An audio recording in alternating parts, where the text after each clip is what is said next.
Umat Tuhan yang dikasihi Kristus, Shalom Aleichem. Selamat merayakan hari kenaikan Tuhan Yesus ke surga.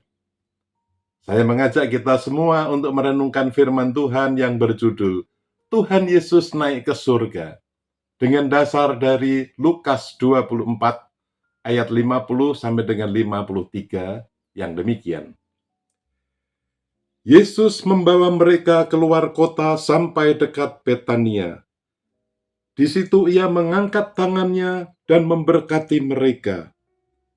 Ketika ia sedang memberkati mereka, ia terpisah dari mereka dan terangkat ke surga.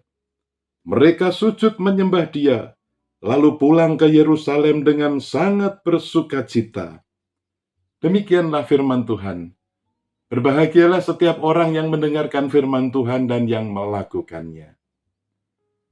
Firman Tuhan dalam Lukas 24 ayat 50 sampai dengan 53 ini menggambarkan momen terakhir Yesus bersama murid-muridnya di dunia.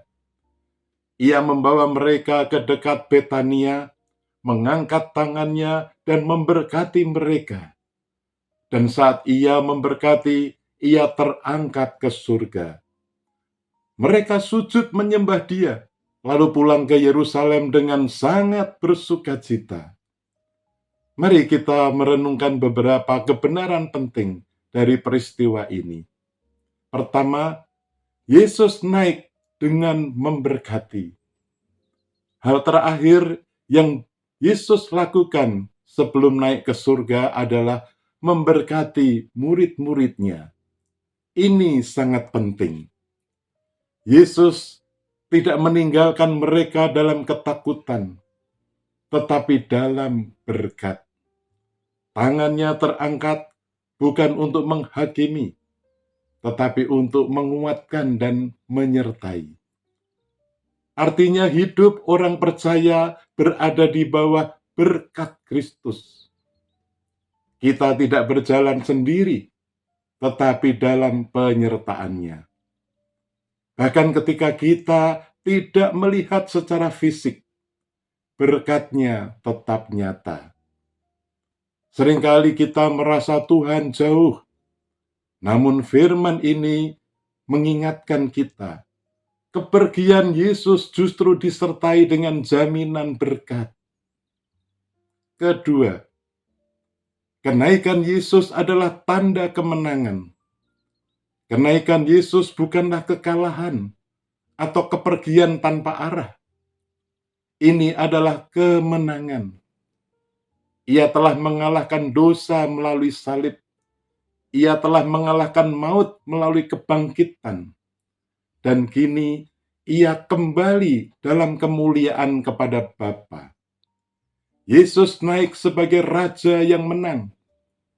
Ia tidak lagi dalam kerendahan sebagai manusia yang menderita, tetapi dalam kemuliaan sebagai Tuhan yang berkuasa. Bagi kita ini berarti kita memiliki Tuhan yang hidup dan berkuasa.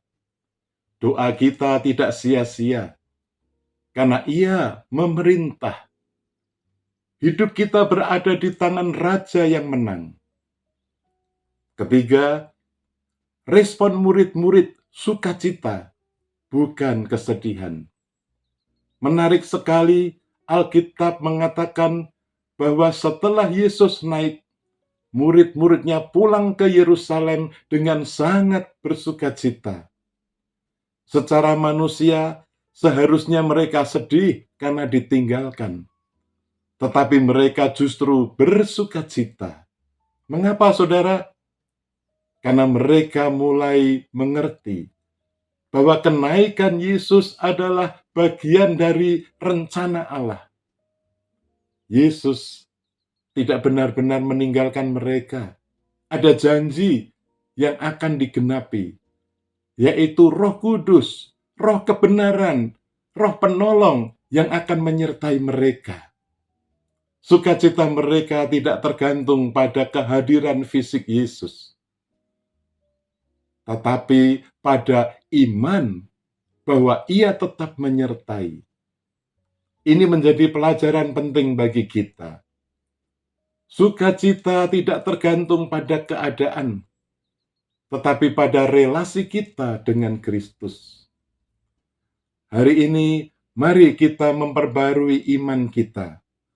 Meskipun kita tidak melihat Yesus secara fisik, kita percaya bahwa Ia hidup, Ia memerintah, dan Ia akan datang kembali sebagai Raja yang agung dan mulia. Seperti kesaksian pujian yang dinyanyikan oleh jemaat dalam ibadah GKI Kuitang. Sebuah pujian yang berjudul Agungkan Kuasa Namanya. Lagu ini mengajak semua makhluk untuk memuji Tuhan Yesus yang telah menang dan naik ke surga. Agungkan kuasa Namanya, malaikat bersujud, nobatkan Raja mulia, dan puji Tuhanmu. Saudara-saudara yang kasih Tuhan, melalui peristiwa kenaikan Yesus ke surga, kita belajar bahwa Yesus meninggalkan kita dengan berkat. Ia naik sebagai Raja yang menang. Ia memberi kita sukacita yang sejati. Ia memanggil kita untuk menyembah dan bersaksi. Bersediakah saudara hari ini berkata dengan iman, aku dipanggil untuk menyembah Tuhan, tetapi juga untuk menjadi saksinya di dunia. Bersediakah saudara melakukan firman Tuhan ini? Lakukanlah saja, itu sudah cukup. Amin. Mari kita berdoa.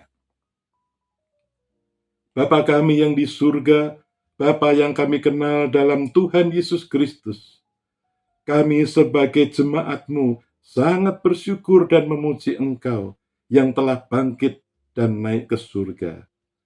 Kami mau tetap setia berdoa dan membaca Alkitab setiap hari. Kami mau menjadi saksi-saksi-Mu yang setia. Kami berdoa secara khusus untuk panitia Paskah, Pentakosta, dan Bulan Diakonia tahun 2026 GKI Kuitang. Dalam menjalankan semua programnya, kiranya Tuhan memberkati dan menjadi berkat bagi banyak orang. Dalam nama Tuhan Yesus Kristus kami berdoa. Amin. Selamat merayakan hari kenaikan Tuhan Yesus ke surga.